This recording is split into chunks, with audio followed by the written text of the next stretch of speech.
어디 니까짓 게 우리랑 어울리려고 그래? 고급 호텔 연회장에서 날카로운 목소리가 울려 퍼졌습니다. 그 순간 화려한 샹들리에 아래 저희 시어머니가 비틀거리며 뺨을 감쌌어요. 찰싹, 찰싹, 찰싹.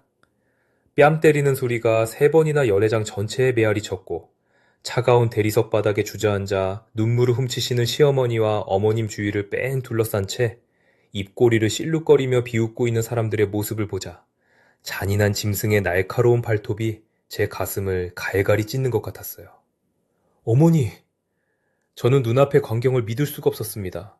한없이 인자하고 선한 우리 시어머니가 친구라는 여자에게 이렇게 공개적으로 치욕을 당하고만 계시다니. 50년이 지나도 네 꼴은 여전히 역겹네. 가해자의 입꼬리가 올라갔습니다. 그 순간 제 눈빛이 달라졌어요. 조용히, 그러나 확실하게 대갚아주기로 마음먹었거든요. 오늘도 임영훈의 담장이 라디오를 찾아주신 시청자 여러분 반갑습니다. 날씨가 많이 쌀쌀한데 가족분들과 따뜻한 시간 보내고 계신지요? 혹시 조금 쓸쓸하시거나 마음 적적하시다면 저 임영훈과 같이 시간을 보내면 어떠실까요? 지금부터 재미있는 이야기를 들려드릴게요. 아, 참! 이야기 시작 전 구독, 좋아요 꼭 한번 부탁드립니다. 여러분의 작은 클릭 한 번이 저에게 엄청 큰 힘이 된답니다. 시어머니 강옥순 여사와 함께 호텔 연회장에 도착한 건 저녁 7시쯤이었습니다. 사실 저는 이 자리에 오고 싶지 않았어요. 시어머니의 고등학교 동창 모임이라는데 거기에 며느리까지 따라갈 필요가 있을까 싶었거든요. 하지만 어머니는 평소와 달리 단단히 긴장한 기색이셨습니다. 수아야, 미안한데 같이 가줄 수 있겠니? 시어머니가 먼저 부탁을 하신 건 결혼 4년 만에 처음이었어요. 늘 혼자서도 척척 해내시던 분이 손까지 떨고 계셨죠. 저는 그 떨림이 신경 쓰였습니다. 시어머니는 제가 아는 한 가장 순수하고 착한 분이셨어요. 결혼 첫날 시집살이를 각오하고 들어갔는데 어머니는 오히려 저를 안아주셨죠. 우리 집에 와줘서 고마워, 수아야. 재혁이를 잘 부탁해. 그때부터 저는 어머니를 친정어머니처럼 따랐습니다. 남의 험담 한번 안 하시고, 동네 어르신들 반찬도 만들어 돌리시고, 길 잃은 강아지도 그냥 못 지나치시는 분. 그런 분이 누군가를 만나러 가면서 이렇게 떨고 계시다니 도대체 어떤 사람이길래 그러시는 걸까요? 연회장은 서울 한복판 5성급 호텔의 그랜드 볼룸이었어요. 문을 열고 들어서는 순간 저는 완전히 다른 세계에 들어왔다는 걸 깨달았습니다. 밍크 코트, 에르메스 버킨백, 손가락마다 번쩍이는 다이아몬드. 예순이 넘은 여인들이 저마다 재력을 과시하듯 차려입고 있었죠.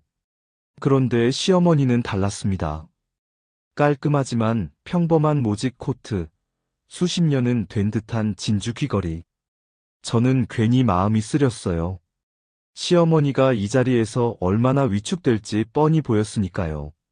옥순아, 오랜만이다. 어디선가 반가운 목소리가 들려왔습니다. 뒤를 돌아보니 인자한 인상의 여인이 다가오고 있었어요.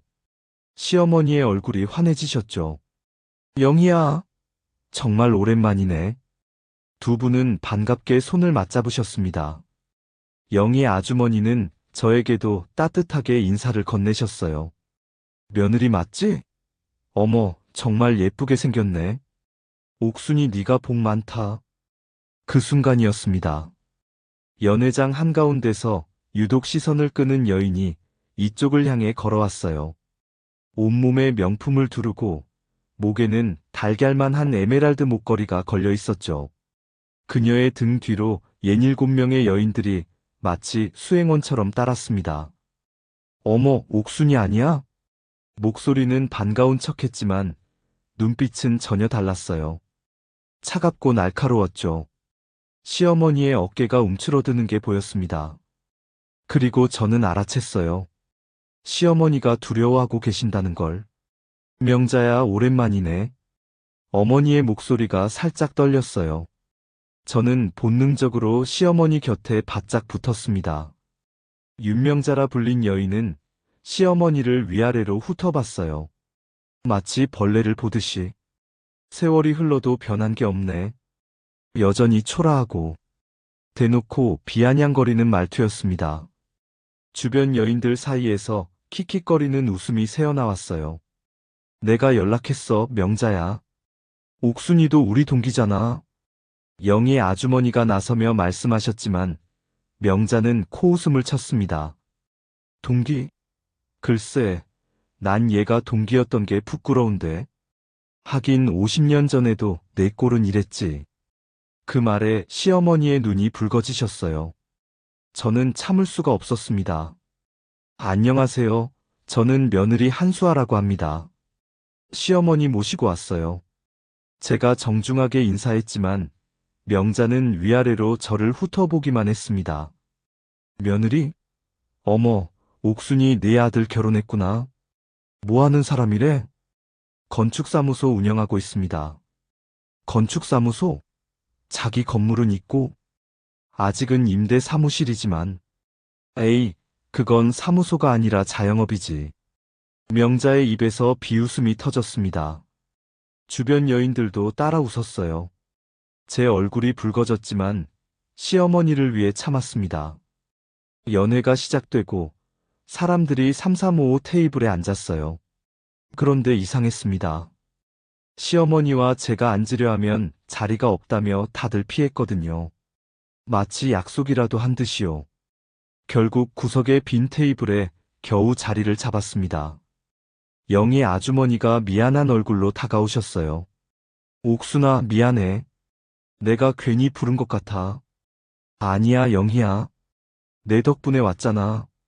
시어머니는 담담하게 웃으셨지만 손끝이 계속 떨리고 있었어요. 저는 그 떨림을 외면할 수가 없었습니다. 그때 영희 아주머니가 작은 목소리로 말씀하셨어요. 옥순아, 명자가 왜 저러는지 너도 알잖아. 50년이 지났는데 아직도 그걸 못 잊은 거야. 영희야, 그만해. 시어머니가 말을 끊으셨습니다. 뭔가 숨기고 계신 게 분명했어요.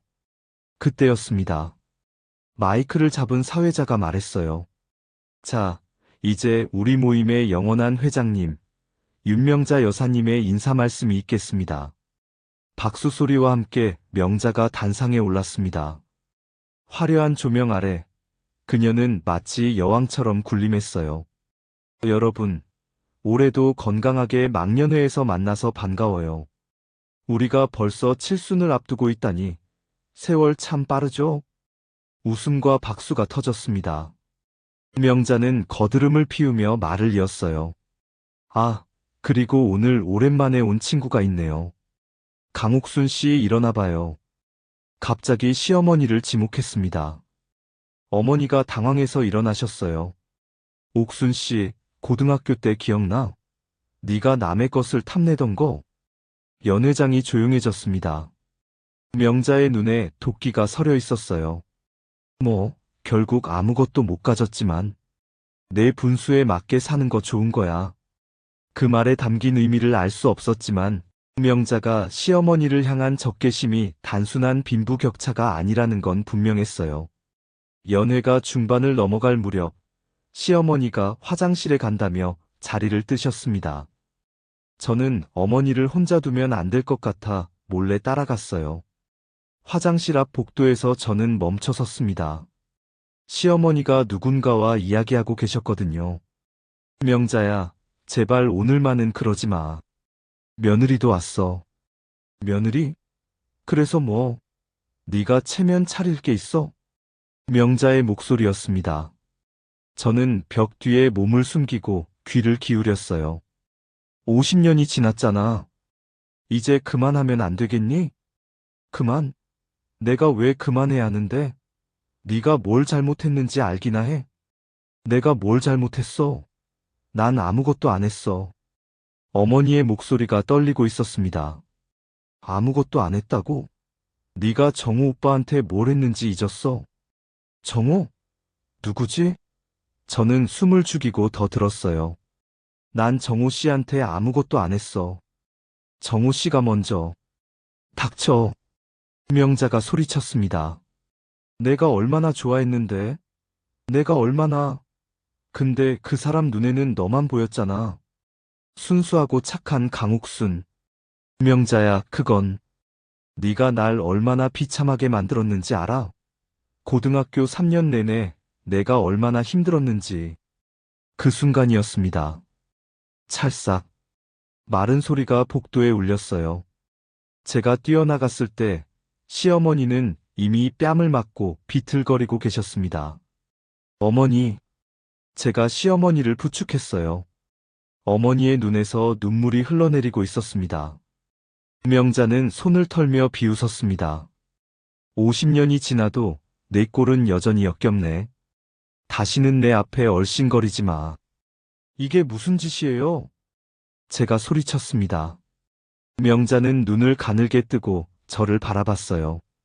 어머, 며느리가 나서네?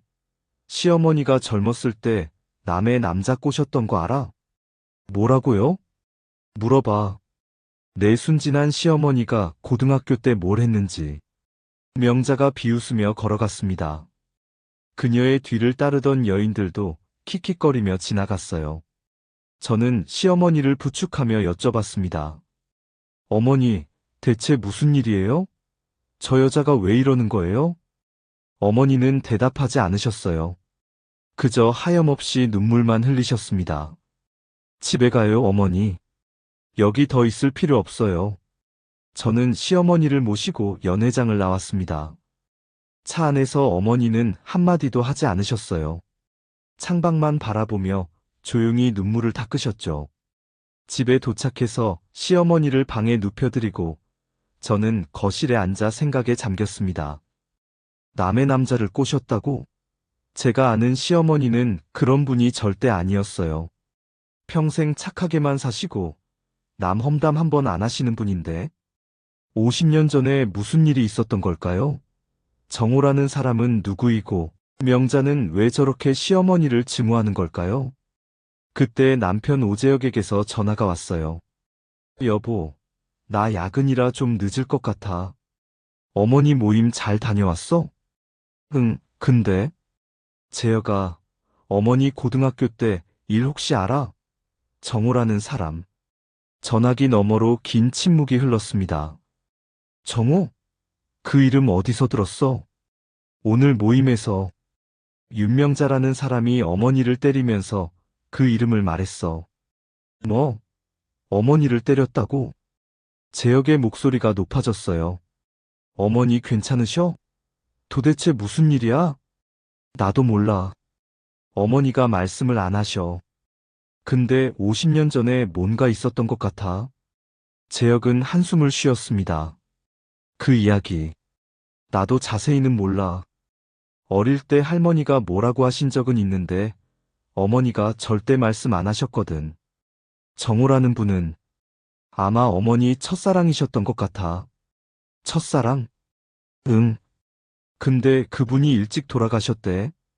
그 이후로 어머니가 그 얘기를 절대 안 하셨어. 저는 마음이 복잡해졌습니다. 시어머니의 첫사랑. 그리고 그 사람을 사이에 둔 50년의 원한. 전화를 끊고 저는 시어머니 방문 앞에 섰습니다. 문틈 사이로 흐느끼는 소리가 들렸어요. 제 가슴이 아팠습니다. 이 억울함을 어떻게든 풀어드려야겠다는 생각이 들었어요. 50년 전 무슨 일이 있었는지, 명자가 왜 저렇게 시어머니를 괴롭히는 건지 반드시 밝혀내겠다고요. 저는 조용히 결심했습니다. 시어머니를 위해, 그리고 진실을 위해. 다음 날 아침, 저는 평소보다 일찍 일어났습니다. 거실에 나가니 시어머니가 이미 아침상을 차리고 계셨어요. 부은 눈을 감추려는 듯 안경을 쓰고 계셨죠. 어머니, 제가 할게요. 좀 더 쉬세요. 괜찮아, 수아야. 어제 일은 신경 쓰지 마. 어머니는 담담하게 말씀하셨지만 손이 떨려서 국자를 제대로 잡지 못하셨어요. 제가 조심스럽게 국자를 받아들었습니다. 어머니, 저한테 말씀해 주실 수 없어요? 50년 전에 무슨 일이 있었던 거예요? 정호라는 분은 누구세요? 시어머니의 손이 멈추셨습니다. 한참을 침묵하시다가 눈물이 그렁그렁해지셨어요. 그냥 오래된 일이야. 다 지난 거고, 이제 와서 어쩔 수 없는 거야. 어쩔 수 없다니요. 그 여자가 어머니를 때렸잖아요. 50년 동안 괴롭혀왔다면서요. 그냥 넘어가면 안 되죠. 수아야, 제발. 나 때문에 네가 힘들어지는 거 원하지 않아. 어머니의 눈에서 눈물이 흘러내리셨습니다. 저는 더 이상 캐묻지 못했어요. 하지만 포기할 생각은 없었습니다. 출근길에 저는 영희 아주머니에게 전화를 걸었습니다. 어제 연락처를 받아둔 게 다행이었어요. 아, 수아 씨? 어제 일은 정말 미안했어요. 아니에요, 아주머니. 그것보다 여쭤볼 게 있어서요. 어머니랑 윤명자 씨 사이에 50년 전 무슨 일이 있었는지 좀 알려주실 수 있으세요? 전화기 너머로 긴 한숨 소리가 들렸습니다. 그게 나도 다 아는 건 아닌데. 얘기해 줄게요. 만나서 할까요? 점심시간에 저는 영희 아주머니를 만났습니다. 아주머니는 따뜻한 차를 건네며 천천히 이야기를 시작하셨어요. 옥순이는 고등학교 때부터 정말 착하고 순수한 애였어요. 공부도 잘하고 성격도 좋고 특히 과학적으로 재능이 있었는데 전국대회에서 상도 받고 그랬거든요. 네, 어머니가 똑똑하신 건 알아요. 근데 문제는 명자였어요. 명자는 집이 부잣집이었거든요. 아버지가 사업 가셨는데 그래서 늘 돈 자랑, 옷 자랑 하고 다녔죠. 근데 공부는 잘 못했어요. 아주머니가 차를 한 모금 마시고 말을 이으셨습니다. 그리고 우리 학교에 윤정호라는 남학생이 있었어요. 정호는 정말 잘생기고 공부도 잘하고 집도 좋았어요. 학교의 스타였죠. 명자가 그 애를 좋아했어요. 모든 여학생들이 다 알 정도로 대놓고 좋아했어요. 그런데요? 근데 정우가 좋아한 건 옥순이었어요. 제 심장이 쿵 내려앉았습니다. 옥순이는 그걸 몰랐어요. 정말 순진해서 정우가 자꾸 말 걸고 점심도 같이 먹자고 하고 과학 실험 파트너 하자고 해도 그냥 친구라고만 생각했던 거죠. 그럼 명자, 그분이 그걸 보고 질투가 났죠. 어마어마하게. 자기가 그렇게 좋아하는 남자가 자기보다 가난하고 볼품없는 옥순이만 쳐다보니까 영희 아주머니의 눈이 어두워졌어요. 그때부터 명자의 괴롭힘이 시작됐어요. 옥순이 가방에 쓰레기 넣고 신발 숨기고 교실에서 왕따 시키고 심지어 거짓 소문도 퍼뜨렸어요. 옥순이가 남자들한테 추파를 던진다고. 말도 안 돼요. 어머니가 그런 분이 아니잖아요. 나도 알아요. 옥순이는 정말 아무것도 안 했어요. 그냥 존재 자체가 명자한테는 눈엣 가시였던 거죠. 저는 분노가 치밀어 올랐습니다. 그래서 정호라는 분은 어떻게 됐어요? 아주머니의 얼굴이 더 어두워졌습니다. 고3 때 사고가 있었어요. 정우가 교통사고로 세상을 떠났어요. 네. 그 이후로 옥순이는 완전히 달라졌어요. 웃지도 않고 말도 없어지고 대학도 포기하고 일찍 결혼했어요. 어머니가 얼마나 힘드셨을까. 근데 더 끔찍한 건 명자가 그 뒤로도 옥순이를 괴롭혔다는 거예요. 네. 정호 씨가 돌아가셨는데도요? 응. 명자는 정호의 죽음을 옥순이 탓으로 돌렸어요. 네가 정호를 꼬시지만 않았어도 죽지 않았을 거다라고. 말도 안 되는 논리인데 명자는 진심으로 그렇게 믿었나 봐요. 저는 할 말을 잃었습니다. 50년 동안 시어머니는 이런 억울함을 안고 사셨던 거예요. 아무 잘못도 없이 그저 누군가에게 사랑받았다는 이유만으로. 그리고 한 가지 더 있어요. 아주머니가 목소리를 낮추셨습니다. 옥순이가 고등학교 때 개발한 기술이 있었어요. 친환경 단열재 연구. 전국대회에서 금상 받은 거요. 근데 그 기술을 명자가 가져갔어요. 가져갔다니요? 옥순이 연구 노트를 훔쳐서 자기 이름으로 특허냈어요. 지금 상훈그룹 있잖아요. 그 회사가 그 기술로 성공한 거예요. 제 머릿속에서 퍼즐 조각이 맞춰졌습니다. 윤명자의 남편이 상훈그룹 회장이었어요. 그 회사가 친환경 단열재 기술로 급성장했다는 건 뉴스에서 본 적이 있었죠. 그럼 윤명자는 시어머니의 기술까지 훔친 거예요? 응. 사랑하는 사람도 빼앗고, 꿈도 빼앗고, 기술도 빼앗은 거지. 그리고 50년 동안 계속 괴롭혀왔어. 저는 분노로 손이 떨렸습니다. 어머니는 왜 가만히 계셨어요? 왜 신고 안 하셨어요? 했지. 근데 증거가 없었어. 연구 노트는 명자가 가져갔고, 옥순이한테 남은 건 아무것도 없었어. 그리고 명자네 집이 워낙 돈이 많아서 변호사까지 고용해서 오히려 옥순이를 역고소했어. 말도 안 돼. 그때 옥순이네 집은 가난했어. 아버지는 돌아가시고 어머니 혼자 남매 키우시느라 힘드셨는데 재판할 돈도 없었어. 그래서 그냥 포기했어. 저는 눈물이 났습니다. 시어머니가 얼마나 억울하셨을까. 사랑도 잃고 꿈도 잃고 정의마저 외면당하고. 아주머니, 그 연구 노트가 아직 어딘가에 있을까요? 글쎄, 명자가 버렸을 수도 있고 보관하고 있을 수도 있고 증거가 될 수 있으니까 쉽게 못 버렸을 것 같기도 하고. 집으로 돌아가는 길에 저는 결심했습니다. 이 억울함을 반드시 풀어드리겠다고. 50년의 하늘. 며칠 후 상훈그룹에서 연락이 왔습니다. 한수아 씨 맞으시죠? 저는 상훈그룹 법무팀입니다. 회장님 부부께서 만나자고 하십니다. 무슨 일로요? 지난 연애 건으로 사과 차원에서요. 합의금도 논의하고 싶다고 하셨습니다. 합의금. 이건 입막음이었어요.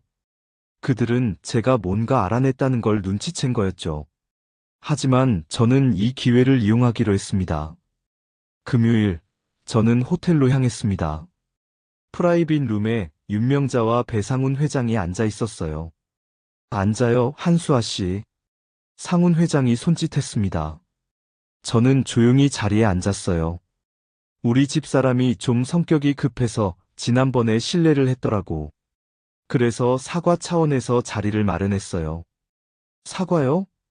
50년 동안 사람을 괴롭혀 놓고 사과요? 제 목소리가 단호했습니다. 명자의 눈이 날카로워졌어요. 뭐야, 인연이 뭘 안다고? 다 알아요. 고등학교 때 윤정호 씨 때문에 시어머니를 왕따 시킨 것도, 연구 노트 훔쳐서 특허 낸 것도. 방 안의 공기가 얼어붙었습니다. 상훈 회장의 표정이 굳었어요. 근거 없는 소리 하면 명예훼손으로. 근거 없다고요? 1982년 과학경진대회 금상 수상자가 강옥순이라는 거 기록에 다 남아 있어요. 그 기술이 지금 상훈그룹의 핵심 기술이죠. 명자의 얼굴이 창백해졌습니다. 그래서 뭘 어쩌겠다는 거야? 50년 전 일인데. 50년이 지났어도 진실은 변하지 않아요. 저는 끝까지 밝힐 거예요. 저는 일어서며 말했어요. 시어머니한테서 빼앗은 거 전부 돌려받을 거예요. 기다리세요. 회장 부부의 얼굴을 뒤로 하고 저는 방을 나왔습니다. 심장이 쿵쾅거렸지만 물러설 수 없었어요. 이제 시작이었습니다. 상훈그룹과의 대면 이후 제 일상은 급격히 변하기 시작했습니다. 출근 첫날, 저는 팀장실로 호출됐어요. 평소 친절하던 박 팀장의 표정이 굳어 있었습니다. 수아 씨, 이번 달 실적 좀 보여줄래요? 네. 갑자기요? 위에서 지시가 내려왔어. 전 직원 실적 점검하래. 이상한 일이었어요. 연말도 아닌데 갑자기 실적 점검이라니. 저는 불안한 마음을 누르며 자료를 제출했습니다. 며칠 후 인사팀에서 연락이 왔어요. 한수아 씨, 회사에서 구조조정을 진행하게 됐어요. 미안하지만 수아 씨도 대상에 포함됐습니다. 구조조정이요? 갑자기요? 경영상 판단이에요. 한 달 내로 인수인계 부탁드립니다. 저는 멍하니 인사팀을 나왔습니다. 상훈그룹의 손이 여기까지 닿은 거였어요. 집에 돌아오니 남편 재혁의 표정이 심상치 않았습니다. 수아야, 우리 건축사무소 큰 계약 하나 취소됐어. 뭐? 발주처가 상훈건설 계열사야. 갑자기 다른 업체로 바꾼다고 통보받았어. 제 머릿속이 하얘졌습니다. 그들이 본격적으로 압박을 시작한 거였어요. 그날 밤, 저는 시어머니 방에 들어갔습니다. 어머니, 저 때문에 죄송해요. 제가 나서는 바람에. 수아야, 아니야. 내 잘못이 아니야. 시어머니가 제 손을 잡으셨습니다. 나도 알아. 명자가 너희한테까지 손을 뻗친 거. 미안해, 다 내 때문이야. 어머니가 뭘 잘못하셨다고요? 어머니는 아무 잘못도 없잖아요. 그래도 내가 그때 좀 더 강하게 맞섰어야 했어. 그랬으면 너희한테까지. 어머니의 눈에서 눈물이 흘렀습니다. 사실 정호 씨 일도 내가 좀 더 용기가 있었으면 달라졌을지도 몰라. 어머니, 그게 무슨... 시어머니가 천천히 입을 여셨어요. 정호 씨가 나한테 고백했었어. 고3 때 졸업하면 같이 대학 가자고, 나중에 결혼하자고. 그래서요? 나는 명자가 무서웠어. 명자가 정호 씨를 얼마나 좋아하는지 알았으니까. 내가 정호 씨랑 사귀면 명자가 뭘 할지 몰랐어. 그래서 거절했어. 어머니의 목소리가 떨렸습니다. 정호 씨한테 나는 너를 친구로만 생각한다고. 다른 마음 없다고. 어머니. 근데 그날 밤에 정호 씨가 사고를 당했어. 술을 마시고 길을 걷다가 차에 치였대. 나 때문에. 내가 거절해서. 시어머니가 흐느끼기 시작하셨습니다. 저는 어머니를 꼭 안았어요. 어머니 잘못이 아니에요. 어머니는 무서워서 그러신 거잖아요. 명자한테 괴롭힘 당하면서 얼마나 힘드셨겠어요. 근데 명자는 내가 정호 씨를 꼬셔놓고 차버렸다고 생각해. 그래서 정호 씨가 죽었다고. 50년 동안 그렇게 믿고 있어. 그건 말도 안 되는 논리예요. 어머니가 왜 그런 오해를... 설명해도 안 믿어.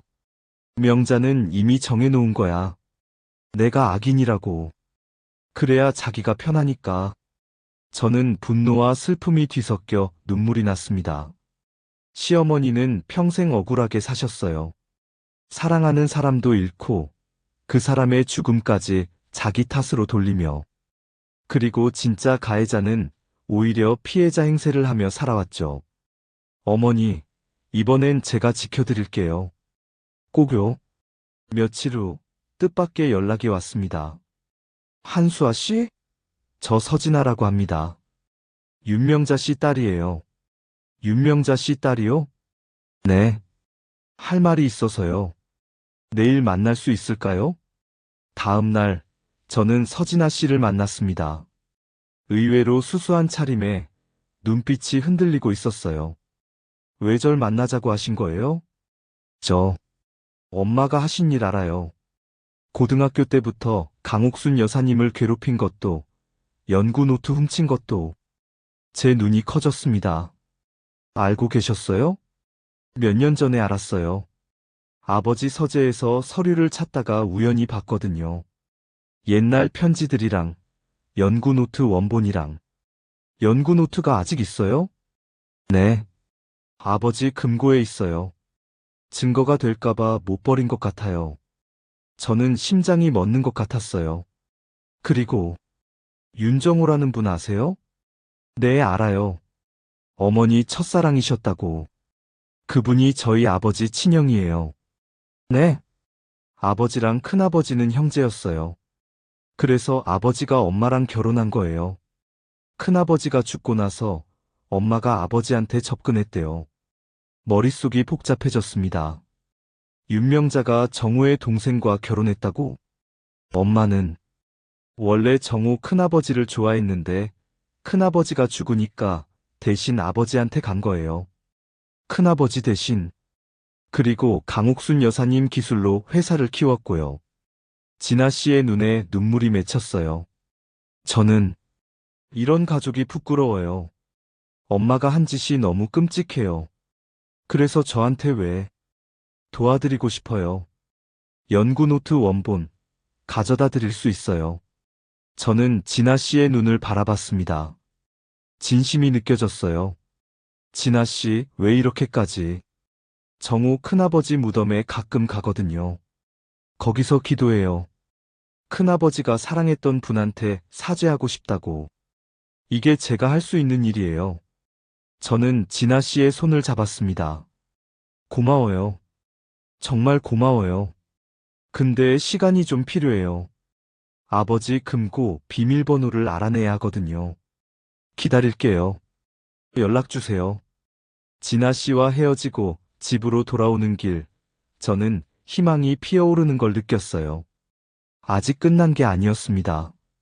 하지만 그날 밤 또 다른 시련이 찾아왔어요. 수아야, 어머니가 쓰러지셨대. 제역의 다급한 전화였습니다. 저는 정신없이 병원으로 달려갔어요. 응급실 침대에 누워 계신 시어머니는 창백한 얼굴로 산소 마스크를 쓰고 계셨습니다. 의사가 저를 불렀어요. 보호자분이시죠? 환자분이 심한 스트레스로 쓰러지셨습니다. 다행히 큰 이상은 없지만 당분간 절대 안정이 필요합니다. 저는 시어머니 곁에 앉아 손을 잡았습니다. 주름진 손이 힘없이 떨리고 있었어요. 어머니, 제가 여기 있어요. 걱정 마세요. 시어머니가 힘겹게 눈을 뜨셨습니다. 수아야, 미안해. 내가 너무 약해서. 아니에요, 어머니. 어머니 잘못이 아니에요. 그날 이후 저는 매일 병원과 집을 오가며 간병했습니다. 퇴직금도 바닥나고 생활비도 빠듯해졌어요. 그러던 어느 날 병원 복도에서 낯익은 목소리가 들려왔습니다. 어머, 옥순이 여기 입원했대? 윤명자였습니다. 화려한 차림으로 병원 VIP 병동을 지나가다 저를 발견한 거예요. 어쩐 일이세요? 제가 차갑게 물었습니다. 명자는 비웃음을 흘렸어요. 남편 정기검진 받으러 왔는데 웬 볼일이야? 옥순이 꼴이 말이 아니네. 병문안 오신 거 아니면 가주세요. 병문안? 내가 왜? 걔가 쓰러진 건 자기 팔자 탓이지 내 탓이야? 명자가 한 발짝 다가왔습니다. 그리고 너 아직도 포기 안 했어? 남편 사무소도 망해가고 직장도 잘렸는데 제가 포기할 거라고 생각하세요? 안 하면 더 힘들어질 거야. 내가 가진 힘이 얼마나 되는지 아직 모르는 것 같네. 명자가 손을 내밀었어요. 그 손에 수표가 들려 있었습니다. 10억. 이거 받고 깨끗이 포기해. 시어머니 병원비도 내고 남은 돈으로 편하게 살아. 저는 그 수표를 바라봤습니다. 10억. 분명 유혹이었어요. 이 돈이면 모든 게 해결될 수 있었으니까요. 하지만 시어머니의 눈물이 떠올랐습니다. 50년의 억울함, 사랑하는 사람을 잃은 슬픔, 꿈을 빼앗긴 분노. 싫어요. 제가 말했습니다. 네. 돈으로 살 수 없는 게 있어요. 어머니의 명예, 어머니의 인생. 그건 10억으로 안 돼요. 명자의 얼굴이 일그러졌어요. 인연이 진짜. 아, 그리고요. 저는 명자의 눈을 똑바로 바라봤습니다. 정호 씨가 어머니를 진심으로 사랑했대요. 어머니가 거절했는데도 포기 못할 만큼. 그날 밤 술 마신 것도 어머니 때문이었고요. 명자의 얼굴이 하얗게 질렸어요. 네가 그걸 어떻게? 알 건 다 알아요. 정호 씨가 죽기 전까지 단 한 번도 윤명자 씨를 쳐다본 적 없다는 것도요. 명자의 손이 부들부들 떨렸습니다. 닥쳐. 닥치라고. 진실이 두려우세요? 50년 동안 믿어왔던 게 거짓말이라는 게. 명자가 손을 들어 올렸어요. 때리려는 거였습니다. 하지만 저는 피하지 않았어요. 때리세요. 여기는 CCTV 있거든요. 명자의 손이 멈췄습니다. 주변에서 사람들이 쳐다보고 있었어요. 두고 봐. 내가 반드시 너희를 망하게 할 테니까. 명자가 도끼를 품고 돌아섰습니다. 저는 벽에 기대어 한숨을 쉬었어요. 손이 떨리고 있었습니다. 하지만 물러설 수 없었어요. 병실로 돌아가니 시어머니가 깨어 계셨습니다. 수아야. 명자 목소리 들었어. 어머니 들으셨어요? 응. 고마워 수아야. 네가 나 대신 말해줘서. 시어머니의 눈에서 눈물이 흘렀습니다. 사실 나도 정우 씨한테 마음이 있었어. 좋아했어. 근데 명자가 무서워서 인정 못했어. 어머니, 그 사람 죽고 나서 평생 후회했어. 왜 솔직하게 말 못했을까? 왜 용기가 없었을까? 어머니 잘못이 아니에요. 명자가 어머니를 그렇게 만든 거잖아요. 시어머니가 제 손을 꼭 잡으셨습니다. 수아야, 포기하자. 네? 더 이상은 안 돼. 너희들이 이렇게 망가지는 거 못 봐. 나는 이미 다 잃은 사람이야. 근데 너희마저. 어머니, 그렇게 말씀하시면. 제발, 이제 그만하자. 명자는 못 이겨. 평생 그랬어. 저는 아무 말도 할 수 없었습니다. 시어머니의 눈에서 체념이 보였어요. 50년 동안 쌓인 무력감. 그날 밤, 저는 집에 돌아와 남편과 마주 앉았습니다. 재혁아, 어머니가 포기하자고 하셨어. 그래? 어머니가? 응. 우리 때문에 더 힘들어 하시는 것 같아. 재혁은 한숨을 쉬었습니다. 수아야, 솔직히 말할게. 나도 지쳤어. 사무소도 거의 망했고, 대출 이자도 밀리고 있어. 미안해, 재혁아. 다 내 때문이야. 아니, 내 탓이 아니야. 근데, 현실적으로 생각하면, 지금 우리가 상훈그룹이랑 싸울 수 있는 상황이 아닌 것 같아. 저는 고개를 떨궜습니다. 남편의 말이 맞았어요. 우리에겐 싸울 힘이 없었습니다. 어쩌면 포기하는 게 맞을지도 몰라. 제가 중얼거렸을 때 휴대폰이 울렸습니다. 서진아 씨였어요. 수아 씨, 저 진아예요. 성공했어요. 연구 노트 원본 구했어요. 제 심장이 멎는 것 같았습니다. 정말요? 네. 그리고 더 중요한 거 찾았어요. 정우 큰아버지가 강옥순 여사님께 쓴 편지요. 죽기 전날 쓴 거예요. 편지요? 내용이 정말 충격적이에요. 꼭 보셔야 해요. 저는 떨리는 손으로 전화를 잡았습니다. 내일 만나요. 바로요. 전화를 끊고 저는 재혁을 바라봤습니다. 재혁아, 아직 끝난 게 아니야. 뭐? 진아 씨가 연구 노트 원본 구했대. 그리고 정호 씨가 어머니한테 쓴 편지도. 재혁의 눈이 커졌어요. 정호 씨 편지? 그게 아직 있었어? 응. 내일 만나서 받아올게. 재혁아, 조금만 더 버텨줘. 재혁이 제 손을 잡았습니다. 알았어. 끝까지 같이 하자. 그날 밤, 저는 오랜만에 깊이 잠들 수 있었습니다. 아직 희망이 있었어요. 여러분 여기까지 이야기 잘 들으셨나요? 고등학교 때 좋아하던 남자가 다른 여자를 좋아한다는 이유로 50년 동안 한 사람을 괴롭혀온 윤명자. 그리고 아무 잘못 없이 사랑도 잃고 꿈도 잃고 평생 억울하게 살아온 시어머니 강옥순 여사의 이야기였어요. 며느리 수아는 시어머니의 한을 풀어드리기 위해 싸우고 있지만 상훈그룹의 힘 앞에서 점점 궁지에 몰리고 있었죠. 직장도 잃고 남편 사업도 망해가고 시어머니까지 쓰러지셨어요.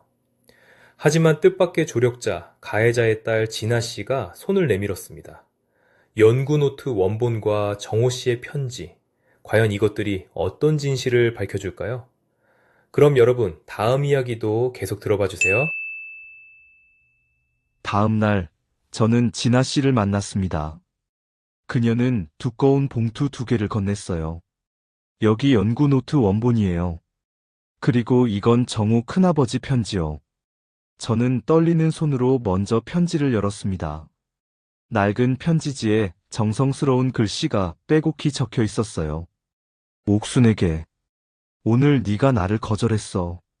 친구로만 생각한다고 했지. 나는 알아. 네가 왜 그랬는지. 명자가 무서웠던 거지. 옥순아, 나는 명자를 단 한 번도 좋아한 적 없어. 네가 교실에 들어오는 순간부터 나는 너만 봤어. 네가 과학 실험할 때 빛나는 눈, 어려운 친구를 도와줄 때 웃는 얼굴, 그 모든 게 너무 좋았어. 명자가 너를 괴롭히는 거 다 알아. 내가 막아주지 못해서 미안해. 네가 날 피하는 이유가 그것 때문이라는 것도 알아. 내가 용기를 내서 명자한테 말할게. 그만하라고. 너를 더 이상 건드리지 말라고. 옥순아, 나는 네가 행복했으면 좋겠어. 설령 그게 나와 함께가 아니더라도. 네가 웃을 수만 있다면 나는 그걸로 충분해. 사랑해, 옥순아. 영원히. 정우가. 저는 눈물이 멈추지 않았습니다. 이 편지를 쓴 다음 날, 정우 씨는 세상을 떠났어요. 어머니를 향한 진심을 전하지도 못하고. 이 편지가 전달이 안 됐어요? 네. 큰아버지가 사고당하고 이 편지가 큰아버지 방에서 발견됐대요. 근데 엄마가 숨겼어요. 숨겼다고요? 네. 강옥순 여사님한테 전달하면 안 된다고 생각한 거죠. 정우 큰아버지가 마지막까지 그분을 사랑했다는 증거니까. 저는 분노가 치밀어 올랐습니다. 죽은 사람의 마지막 마음까지 숨기다니. 그리고 더 충격적인 게 있어요. 진아 씨가 다른 서류를 꺼냈어요. 큰아버지 사망 보고서예요. 엄마가 보관하고 있었어요. 사망 보고서요? 큰아버지가 단순 교통사고가 아니었어요. 누군가한테 밀렸을 가능성이 있대요. 뭐라고요? 당시 목격자 진술에 큰아버지가 차에 치이기 직전에 누군가랑 실랑이를 벌이는 걸 봤다고 했대요. 근데 그 진술이 묻혔어요. 제 머릿속이 복잡해졌습니다. 설마, 명자가? 진아 씨, 혹시 그게? 모르겠어요. 근데 엄마가 이 서류를 숨기고 있었다는 건 뭔가 알고 있다는 거잖아요. 저는 서류들을 다시 살펴봤습니다. 목격자 이름, 당시 경찰 조사 기록, 그리고 수사 중단 도장. 왜 수사가 중단됐을까요? 아마 외할아버지가 막았을 거예요. 엄마가 연루됐을 수도 있으니까. 충격적인 사실이었습니다. 만약 명자가 정호 씨의 죽음에 관여했다면 이건 단순한 기술 도용이 아니라 살인일 수도 있었어요. 진아 씨, 이 모든 자료 다 줄 수 있어요? 네. 다 가져가세요. 저는 더 이상 숨길 수 없어요. 저는 진아 씨를 꼭 안았습니다. 고마워요. 정말 고마워요. 집에 돌아와 자료들을 정리한 후 저는 변호사를 찾아갔습니다. 결혼 전 회사 동기였던 권나영이 지금은 로펌에서 일하고 있었거든요. 수아야, 이거 대박이다. 나영이 자료를 살펴보며 눈을 떴어요. 연구 노트 원본, 특허 도용 증거, 그리고 이 사망 보고서까지. 이거면 충분히 싸울 수 있어. 진짜? 응. 특허 도용은 민사소송으로 가면 되고 사망 사건은 재수사 청원을 넣을 수 있어. 물론 오래된 사건이라 어렵겠지만 불가능하진 않아. 나영아, 부탁해. 꼭 이기게 해줘. 맡겨. 그리고 여론전도 병행하자. 기자 아는 사람 있어. 며칠 후 탐사보도 전문 기자 문태준 씨를 만났습니다. 재미있는 이야기네요. 50년 전 기술 도용, 재벌 2세의 양심 고백, 그리고 의문의 죽음. 기사거리로 충분해요. 기사 써주실 수 있어요? 물론이죠. 근데 상훈그룹이 광고주라 방송국에서 막을 수도 있어요. 그럴 땐 유튜브로 가면 돼요. 모든 준비가 갖춰졌습니다. 이제 본격적인 반격이 시작될 거예요. 하지만 그 전에 저는 시어머니께 편지를 보여드려야 했습니다. 병원으로 가서 어머니께 정호 씨의 편지를 건넸어요. 어머니는 떨리는 손으로 편지를 펼치셨습니다. 읽어내려 가시면서 어머니의 눈에서 눈물이 쏟아졌어요. 정호 씨가 이런 말을, 네, 어머니. 정호 씨는 진심으로 어머니를 사랑했어요. 마지막까지. 나는 평생 이 사람한테 미안했어. 내가 거절해서 죽었다고 생각했어. 근데, 어머니, 정호 씨는 어머니 탓한 적 없어요. 오히려 어머니가 행복하길 바랐어요. 시어머니가 편지를 가슴에 안으셨습니다. 50년 만에 받은 고백이었어요. 수아야, 고마워. 정말, 고마워. 어머니, 저희 꼭 이길 거예요. 정호 씨를 위해서도요. 시어머니가 제 손을 꼭 잡으셨습니다. 그래. 이번엔 포기하지 말자. 끝까지 싸우자. 어머니의 눈에서 체념 대신 결의가 보였어요. 50년 만에 다시 살아난 불꽃. 저는 결심했습니다. 이번엔 반드시 이기겠다고. 소송 준비가 시작됐습니다. 나영이 민사소송 서류를 준비하는 동안 문 기자는 취재를 진행했어요. 그러던 중 상훈그룹에서 또 연락이 왔습니다. 한수아 씨임 마지막 제안입니다. 30억 원. 그리고 남편분 사무소 살려드리죠. 대신 모든 자료 넘기고 이건 영원히 입 다무세요. 30억. 엄청난 금액이었습니다. 하지만 저는 이미 결심이 서 있었어요. 거절합니다. 정말요? 다시 생각해보세요. 이번이 마지막 기회예요. 기회는 저희한테 있어요. 이제 진실이 세상에 알려질 차례거든요. 전화를 끊고 저는 창밖을 바라봤습니다. 먹구름이 걷히고 햇살이 비치고 있었어요. 드디어 반격이 시작됐습니다. 문 기자의 탐사보도 영상이 유튜브에 올라간 날 세상이 뒤집어졌습니다. 50년 전 도둑맞은 기술, 재벌가의 추악한 비밀. 영상에는 시어머니의 인터뷰가 담겨 있었어요. 저는 그날 이후로 꿈을 잃었습니다. 제가 평생 연구한 것을 친구라고 믿었던 사람이 빼앗아갔어요. 그리고 제가 사랑했던 사람까지. 시어머니가 눈물을 흘리셨습니다. 정호 씨는 저를 지켜주려고 했어요. 근데 그 다음 날 세상을 떠났어요. 저는 50년 동안 그 죄책감을 안고 살았습니다. 영상이 올라간 후 반응은 폭발적이었어요. 하루 만에 조회수 200만을 넘었습니다. 이게 말이 돼? 친구 기술 훔치고 남자까지 빼앗으려 했다고? 윤명자 진짜 소름 돋는다. 50년 동안 괴롭혀? 상훈그룹 불매한다. 정호 씨 사망 재수사해야 하는 거 아니야? 여론이 들끓기 시작했어요. 기존 언론들도 무시할 수 없게 됐죠. 뒤늦게 방송국들이 취재 요청을 해왔습니다. 상훈그룹은 당황했어요. 주가가 폭락하기 시작했고 불매운동이 번져나갔습니다. 그들은 급히 반격 성명을 냈어요. 당사는 해당 영상이 사실무근의 악의적 비방임을 밝히며 명예훼손으로 법적 대응할 것입니다. 하지만 여론은 돌아서지 않았습니다. 오히려 더 거세졌어요. 그러던 중 예상치 못한 일이 벌어졌습니다. 경찰에서 연락이 온 거예요. 한수아 씨, 윤정호 씨 사망 사건에 대해 재수사가 결정됐습니다. 협조 부탁드립니다. 재수사요? 정말요? 네. 제보된 자료와 여론의 관심으로 검찰에서 결정했습니다. 저는 믿을 수 없었어요. 50년 된 사건이 다시 열린다니. 재수사가 시작되면서 새로운 사실들이 밝혀지기 시작했습니다. 당시 목격자가 다시 소환됐어요. 이미 80이 넘은 노인이셨지만 기억은 또렷했습니다. 그날 밤 젊은 남자가 길을 걷고 있었어요.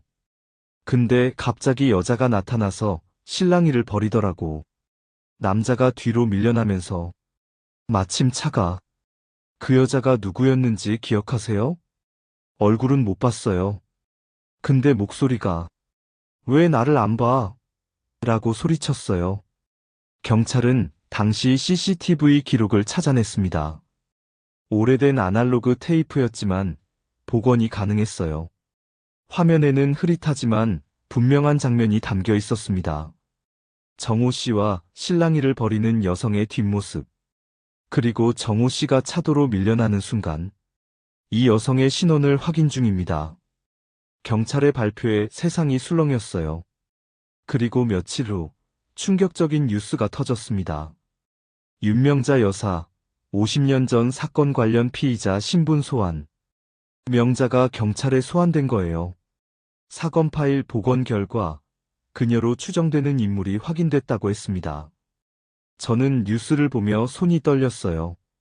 드디어 진실이 밝혀지는 순간이 온 거였습니다. 하지만 명자는 끝까지 발뺌했어요. 저는 아무것도 몰라요. 그날 밤 집에 있었어요. 경찰 조사가 계속되는 동안 민사소송도 진행됐습니다. 법정에서 연구노트 원본이 증거로 제출됐어요. 재판장님, 이 연구노트는 1981년에서 1982년 사이에 원고 강옥순이 작성한 것입니다.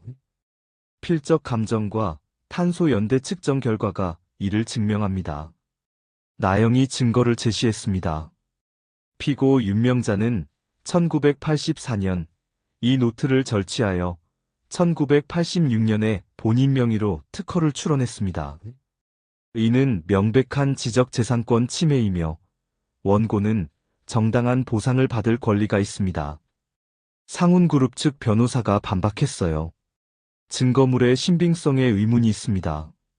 50년 된 문서를 국립과학수사연구원의 공식 감정 결과입니다. 의문의 여지가 없습니다. 재판장이 고개를 끄덕였어요. 증거물을 인정합니다. 그 순간 방청석에 있던 명자의 얼굴이 하얗게 질렸습니다. 재판 후 법원 밖에서 기자들이 몰려들었어요. 강옥순 여사, 소감 한마디 해주세요.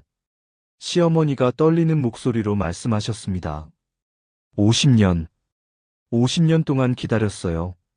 저를 믿어준 며느리 덕분에 여기까지 왔습니다. 정호 씨, 하늘에서 보고 계시죠? 저는 시어머니 곁에 서서 손을 잡았어요. 아직 끝난 게 아닙니다. 진실이 완전히 밝혀질 때까지 싸울 겁니다. 그날, 저는 정호 씨 묘소를 찾았습니다. 시어머니와 함께 정호 씨 어머니 데려왔어요. 시어머니가 묘비 앞에 꽃을 놓으셨습니다. 정호 씨, 미안해요. 50년이나 걸렸어요. 이제야 진실을 말할 수 있게 됐어요. 어머니가 무릎을 꿇고 흐느끼셨습니다. 당신이 나를 사랑했다는 거 이제야 알았어요. 편지. 이제야 받았어요. 미안해요. 정말 미안해요. 저도 눈물이 났습니다. 50년 만에 재회였어요. 비록 한 분은 이 세상에 안 계시지만 정호 씨, 저희가 꼭 명자를 심판할게요. 기다려주세요. 바람이 불어왔습니다. 마치 대답하는 것처럼 경찰 수사가 진행되면서 상훈그룹은 완전히 궁지에 몰렸습니다. 주가는 계속 떨어지고 불매운동은 전국으로 확산됐어요. 그러던 어느 날 충격적인 소식이 전해졌습니다. 수아 씨, 배상훈 회장이 입원했대요. 나영에게서 온 전화였어요. 입원이요? 스트레스로 쓰러졌다나 봐요. 근데 더 충격적인 건 따로 있어요. 뭔데요? 회장이 윤명자한테 이혼 소송을 걸었대요. 그리고 형사고발까지. 뭐라고요? 배상훈이 자기 아내를 고발했다고요? 회장이 변호사한테 진술서를 넘겼대요. 50년 전 일부터 최근까지 윤명자가 한 모든 일을. 저는 믿을 수 없었어요. 부부가 서로를 고발하다니. 왜 갑자기? 아마 자기가 살려고 그런 거겠죠. 회사 망하기 전에 책임을 아내한테 다 떠넘기려는 거예요. 상훈 회장의 진술서 내용이 언론에 새어나왔습니다. 윤명자는 1984년 고등학교 동창 강옥순의 연구 노트를 절취했습니다.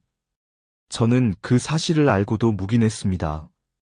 1975년 윤정호 사망 사건에 대해 윤명자가 관여했을 가능성이 있습니다. 당시 명자가 정호 형과 다툼이 있었다는 것을 저는 알고 있었습니다. 저는 형이 죽고 나서 명자와 결혼했습니다.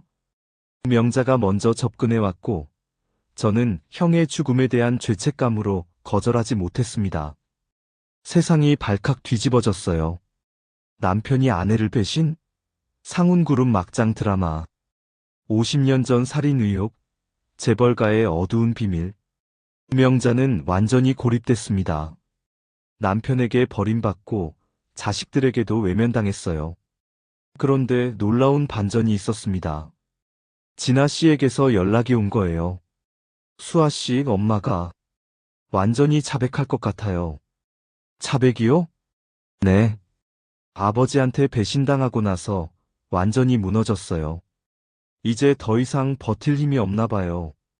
진아 씨는 괜찮아요? 솔직히 모르겠어요. 근데 이게 옳은 일이잖아요. 엄마가 한 짓의 대가를 치러야죠. 며칠 후 윤명자가 검찰에 자진 출두했습니다. 그녀의 자백 내용은 충격적이었어요. 그날 밤 정우 오빠가 옥순이한테 갔다는 걸 알았어요. 고백하러 간다고. 저는 미쳐버릴 것 같았어요. 그래서 어떻게 하셨습니까? 정우 오빠를 따라갔어요. 그리고 옥순이 집 앞에서 기다리고 있다가 오빠가 나오는 걸 봤어요. 명자의 눈에서 눈물이 흘렀습니다. 오빠가 울고 있었어요. 옥순이한테 거절당한 거였죠. 저는 기뻤어요. 솔직히. 그리고요? 오빠한테 다가갔어요. 위로해주고 싶었어요. 근데 오빠가 너 때문이야. 옥순이가 날 피하는 건 다 네가 괴롭혀서야. 라고 했어요. 명자의 목소리가 떨렸습니다. 저는 너무 화가 났어요. 그래서 밀었어요. 밀었는데 마침 차가 법정이 조용해졌습니다. 오빠가 쓰러지는 걸 보고 도망쳤어요. 무서워서. 그리고 50년 동안 숨겨왔어요. 검사가 물었어요. 강옥순 씨를 평생 괴롭힌 이유가 뭡니까? 옥순이가 증거였으니까요. 옥순이가 있으면 제가 한 짓이 드러날 것 같았어요. 그래서 없애고 싶었어요. 완전히. 연구 노트를 훔친 것도 그 때문입니까? 네. 옥순이가 성공하면 안 됐어요. 옥순이는 아무것도 가지면 안 됐어요. 정우 오빠도 꿈도 행복도. 명자의 자백이 끝났습니다. 법정 전체가 충격에 빠졌어요. 저는 방청석에서 시어머니 손을 잡았습니다. 어머니는 조용히 눈물을 흘리고 계셨어요. 어머니, 다 끝났어요. 이제 진실이 밝혀졌어요. 수아야, 정우 씨가 내 때문에. 아니에요, 어머니. 명자 때문이에요. 어머니 잘못이 아니에요. 시어머니가 고개를 끄덕이셨습니다. 50년의 죄책감에서 벗어나는 순간이었어요. 재판 결과 윤명자는 과실치사 및 증거인멸, 지적재산권 침해 등의 혐의로 징역 15년을 선고받았습니다. 50년 전 범행이라 형량이 제한됐지만 그래도 정의가 실현된 거였어요. 그리고 민사소송에서도 승소했습니다. 강옥순 여사에게 특허, 도용에 대한 배상금 100억 원과 기술료 지급 판결이 내려졌어요. 법원 밖에서 기자들이 몰려들었습니다. 강옥순 여사, 승소 소감 한마디 해주세요. 시어머니가 마이크 앞에 서셨습니다. 50년이 걸렸습니다. 정호 씨, 이제야 당신 누명 벗겼어요. 하늘에서 편히 쉬세요. 어머니가 하늘을 올려다보셨습니다. 눈물이 볼을 타고 흘러내렸어요. 그리고 제 며느리 수아한테 고맙다고 말하고 싶어요. 수아가 없었으면 저는 평생 억울하게 살았을 거예요. 저도 눈물이 났습니다. 어머니, 당연히 해야 할 일이었어요. 우리는 서로를 안았습니다. 카메라 플래시가 터졌지만 상관없었어요. 드디어 50년의 한이 풀린 순간이었습니다. 모든 재판이 끝나고 우리 가족에게 평화가 찾아왔습니다. 배상금 100억 원은 여러 곳에 나눠 기부하기로 했어요. 시어머니의 뜻이었습니다. 이 돈으로 행복해지고 싶지 않아? 정호 씨가 하늘에서 보고 있을 텐데 좋은 일에 쓰는 게 맞잖아. 장학재단을 설립했어요. 윤정호, 강옥순 과학장학재단. 꿈을 가진 가난한 학생들을 지원하는 재단이었습니다. 정호 씨 이름을 넣어도 될까요? 물론이죠, 어머니. 정호 씨도 기뻐하실 거예요. 장학재단 출범식 날 많은 사람들이 모였습니다. 기자들도, 수혜자가 될 학생들도. 시어머니가 연단에 오르셨어요. 저는 50년 전 꿈을 빼앗겼습니다. 가난해서 힘이 없어서 아무것도 할 수 없었어요. 그리고 사랑하는 사람도 잃었죠. 어머니의 목소리가 떨렸지만 단단했습니다. 하지만 저는 운이 좋았어요. 제 편에 서서 끝까지 싸워준 며느리가 있었으니까요. 저처럼 혼자서 버티는 분들이 있다면 포기하지 마세요. 진실은 반드시 밝혀집니다. 박수가 터졌습니다. 저도 눈물을 흘리며 박수를 쳤어요. 출범식이 끝나고 진아 씨가 찾아왔습니다. 수아 씨 축하드려요. 진아 씨 와줬구나. 고마워. 저도 한 말씀 드리고 싶은 게 있어서요. 진아 씨가 시어머니 앞에 무릎을 꿇었습니다. 강옥순 여사님 죄송합니다. 저희 엄마가 한 짓에 대해 정말 죄송합니다. 시어머니가 진아 씨를 일으켜 세우셨어요. 넌 잘못한 거 없어. 오히려 내 덕분에 진실이 밝혀진 거잖아. 그래도 진아야, 부모의 죄가 자식에게 대물림되는 건 아니야. 넌 옳은 일을 했어. 고마워. 시어머니가 진아 씨를 안아주셨습니다. 진아 씨의 눈에서 눈물이 흘렀어요.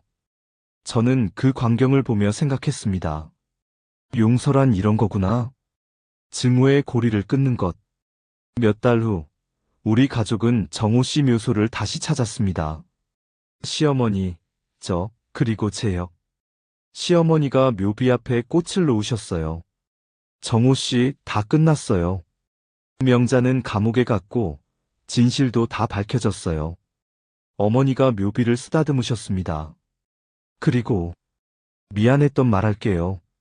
그때 왜 솔직하게 말 못했을까? 나도 당신을 좋아했다고. 무서워서 도망친 거라고. 눈물이 어머니의 볼을 타고 흘러내렸어요. 다음 생에서는 용기 낼게요. 그때는 당신 손잡을게요. 바람이 불어왔습니다. 벚꽃잎이 흩날렸어요. 마치 정호 씨가 대답하는 것 같았습니다. 저는 시어머니 곁에 서서 손을 잡았어요. 어머니, 정호 씨도 기뻐하실 거예요. 그랬으면 좋겠다, 수아야. 우리는 한참 동안 묘소 앞에 서 있었습니다. 집으로 돌아오는 길에 시어머니가 말씀하셨어요. 수아야, 고마워. 정말 고마워. 어머니, 당연히 해야 할 일이었어요. 아니야. 세상에 당연한 건 없어. 넌 나한테 가족이 뭔지 알려줬어. 어머니가 제 손을 꼭 잡으셨습니다. 나는 평생 사람을 못 믿었어. 명자한테 배신당하고 나서. 근데 너는 달랐어. 너는 끝까지 내 편이었어. 어머니도 제 편이셨잖아요. 결혼 첫날부터. 그랬나? 네. 다른 시어머니들은 며느리 구박한다는데 어머니는 저를 딸처럼 대해주셨잖아요. 그래서 저도 어머니를 친정어머니처럼 생각했어요. 시어머니가 웃으셨습니다. 오랜만에 보는 환한 웃음이었어요. 우리 수아, 효녀 한번 해봐. 어머니, 갑자기요? 농담이야. 근데 진심으로 고마워. 너 덕분에 50년 동안 닫혀있던 마음이 열렸어. 저도 웃었습니다. 저야말로 감사해요, 어머니. 덕분에 진짜 가족이 뭔지 알게 됐어요. 집에 도착하니 재혁이 저녁을 준비하고 있었어요. 남편 사무소는 상훈그룹 사건 이후로 오히려 유명해져서 일감이 넘쳐나고 있었습니다. 어서 와, 밥 다 됐어. 고마워, 여보. 우리 셋은 식탁에 둘러앉아 저녁을 먹었습니다. 소박하지만 따뜻한 식사였어요. 어머니, 맛있어요? 응, 우리 아들 요리 실력이 늘었네. 엄마가 며느리 복은 확실히 있으신 듯. 재혁이 농담을 던졌습니다. 우리 모두 웃었어요. 창밖으로 노을이 치고 있었습니다. 붉은 하늘이 아름다웠어요. 저는 생각했습니다. 행복이란 이런 거구나. 거창한 게 아니라 소중한 사람들과 함께하는 평범한 일상. 50년의 한이 풀리고 드디어 우리 가족에게 진짜 행복이 찾아온 거였어요.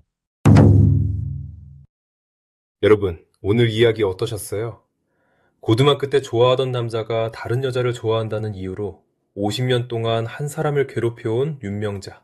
그리고 아무 잘못 없이 사랑도 잃고 꿈도 잃고 평생 억울하게 살아야 했던 시어머니 강옥순 여사의 이야기였습니다.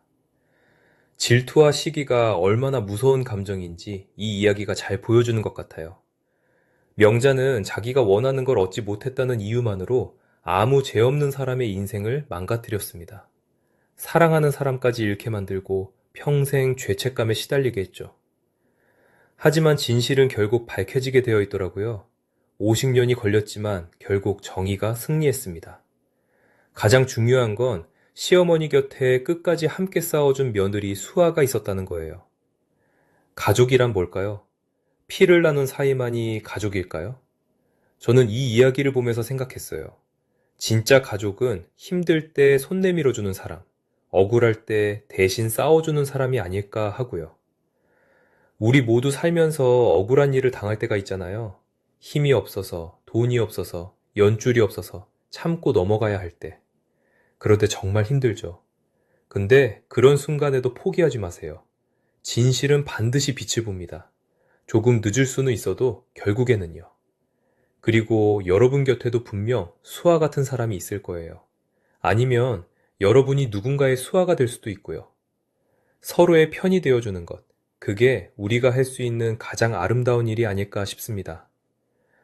오늘 이야기가 여러분께 작은 위로와 용기가 되었으면 좋겠어요. 억울한 일을 당하고 계신 분이 있다면 포기하지 마시고요. 그리고 주변에 힘든 분이 있다면 손 한번 내밀어 주세요. 여기까지 긴 이야기 들어주셔서 감사합니다. 재미있게 들으셨다면 구독과 좋아요 부탁드립니다. 다음에 또 좋은 이야기로 찾아올게요.